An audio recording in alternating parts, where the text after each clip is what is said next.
वैसे तो आप लोगों ने बहुत बार कच्चे केले से टिक्की बनाकर खाए होंगे, लेकिन एक बार इस तरह से बनाकर देखें। बहुत ही आसान तरीके से आज हम बनाने जा रहे हैं। तो हेलो फ्रेंड, कैसे हो आप सब? आई होप आप लोग अच्छे होंगे। तो चलिए आज हम शेयर कर रहे हैं आप लोगों के साथ कच्चे केले की टिक्की की रेसिपी। तो चलिए हम बनाना शुरू करते हैं। तो इसके लिए मैंने लिए हैं कच्चे केले, जिसे मैंने पहले से धो कर रखा है। अब इसके दोनों साइड को हम कट कर देंगे। कट करने के बाद इसके जो छिलके हैं उसे हम उतार लेंगे। इसके छिलके को हम निकाल लेंगे। ये बहुत ही आसानी से इसके छिलके निकल जाते हैं और खाने में भी ये टिक्की जो बहुत मज़ेदार रहते हैं। और ये इसके छिलके के जो है उसे उबाल कर आप चटनी भी बना सकते हैं। वो चटनी भी बहुत ही मज़ेदार लगती है खाने में, तो आप एक बार उसे भी ट्राई कर देखें।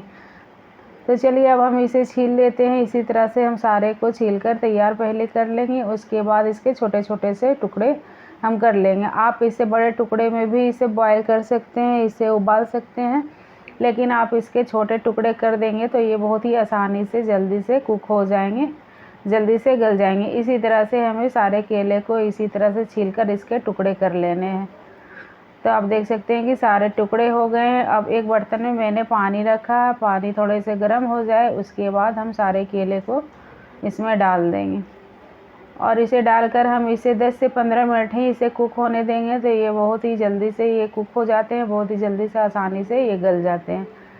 तो इस तरह से आप एक बार इस तरह से इस रेसिपी को एक बार आप ज़रूर ट्राई कर देखिए। बहुत ही जल्दी, बहुत ही झटपट बनकर ये टिक्की तैयार हो जाती है। तो ये बहुत ही आसानी से ये देख सकते हैं ये अच्छी तरह से ये गल गए हैं। तो चलिए एक चेक कर आपको हम बताते हैं कि ये अच्छी तरह से देख सकते हैं ये अच्छी तरह से टूट रहे हैं। तो आप इसे ग्राइंडर जार में डालकर भी एक बार आप इसे ग्राइंड कर सकते हैं, या इसे आप अपने हाथों से भी अच्छी तरह से मसल सकते हैं। तो यह हाथों से ही अच्छी तरह से हो जा रहे हैं। नहीं तो आपको अगर थोड़े से कड़े रहे तो आप इसे ग्राइंडर जार में भी डाल सकते हैं। तो ये हाथों से अच्छी तरह से मसल जा रहे हैं। तो मैंने अपने हाथों से ही इसे अच्छी तरह से मिला लिया है। और इसमें मैंने डाले हैं एक बड़े प्याज मैंने रखा है, जिसे मैंने छोटे टुकड़ों में कट कर रखे हैं।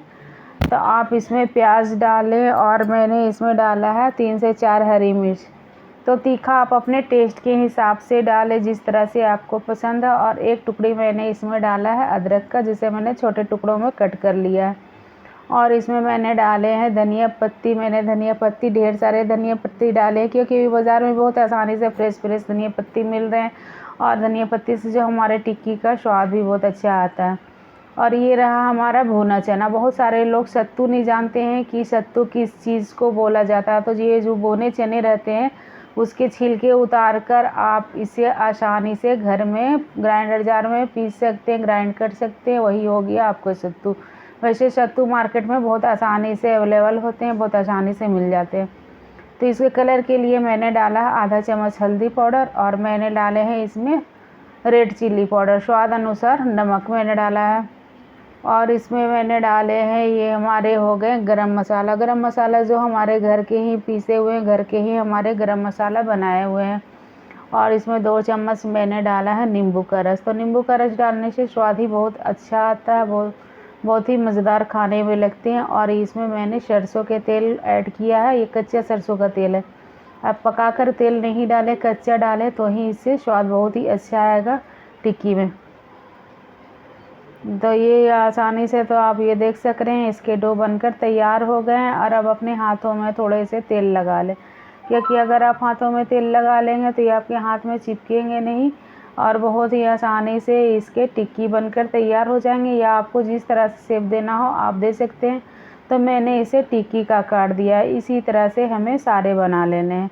अब इसे फ्राई करने के लिए भी मैंने मस्टर्ड ऑयल यूज़ किया है। इसे अच्छी तरह से पहले बॉईल कर ले, उबाल ले तेल को। उसके बाद इसे धीमी कर के ही आँच में उसके बाद सारे टिक्की को ऐड करें।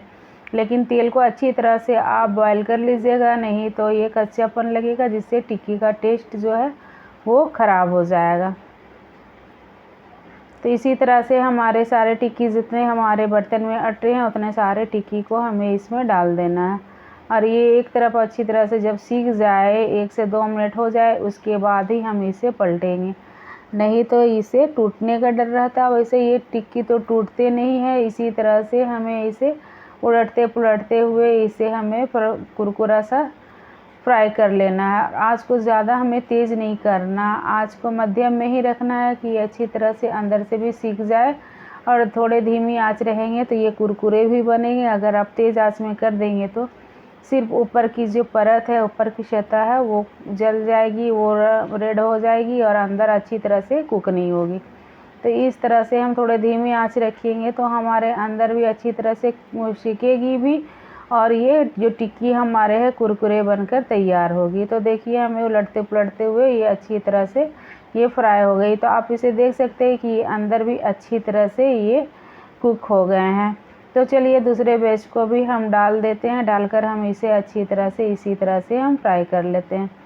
तो आप एक बार इस तरह से ज़रूर ट्राई कर देखिएगा, बहुत ही टेस्टी और बहुत ही ये मज़ेदार होते हैं। खाने में गर्मा गर्म आप इसे सर्व करिएगा, बहुत ही टेस्टी और बहुत ही मज़ेदार लगते हैं। तो चलिए हमारे सारे टिक्की तो फ्राई हो गए हैं, अब इसे हम गर्मा गर्म सर्व करते हैं। तो आप इस तरह से एक बार इस रेसिपी को ज़रूर से ज़रूर बनाकर देखें, बहुत ही मज़ेदार, बहुत ही टेस्टी ये बनकर तैयार होते हैं। तो चलिए हमारे सारे टिक्की तो बनकर तैयार हो गए हैं। आपको देख के भी लगता होगा इसका कलर भी कितना प्यारा, कितना अच्छा आया है। तो इसी तरह से आप इसे बनाकर तैयार कर लें और इसे गर्मा गर्म सर्व करें। तो चलिए हमारे कच्चे केले की टिक्की बनकर तैयार हो गई है। अगर हमारी रेसिपी पसंद आए, हमारे बनाने का तरीका आपको पसंद आए तो लाइक शेयर सब्सक्राइब ज़रूर करें। तो चलिए मिलते हैं नेक्स्ट रेसिपी में, नेक्स्ट वीडियो में। Bye bye.